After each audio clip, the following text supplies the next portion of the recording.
शेतकऱ्यांसाठी सर्वात मोठी आनंदाची बातमी आली आहे।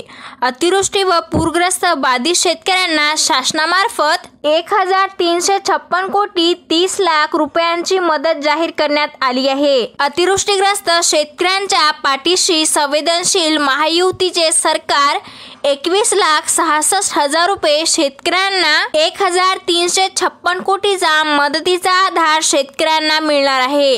राज्यातील किती जिल्हे पात्र झाली आहे ते आपण आता बघूया आणि किती निधी मंजूर करण्यात आला आहे ते सुद्धा बघूया। बीड जिल्ह्यातील शेतकऱ्यांना 567 कोटी 68 लाख रुपये मंजूर करण्यात आले आहे व तसेच धाराशिव जिल्ह्यातील शेतकऱ्यांना 292 कोटी 49 लाख रुपये मंजूर करण्यात आले आहे व लातूर जिल्ह्यातील शेतकऱ्यांना 202 कोटी 38 लाख रुपये मंजूर करण्यात आले आहे।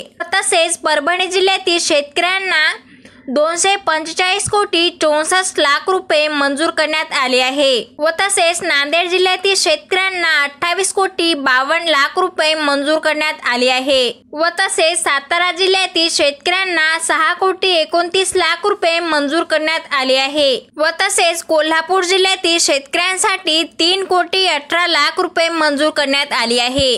ही एक शेतकऱ्यांसाठी अतिशय आनंदाची अशी बातमी होती। अशाच प्रकारच्या ताज्या अपडेट माहिती पाहण्यासाठी आपल्या चॅनलला आता सबस्क्राइब करा। धन्यवाद।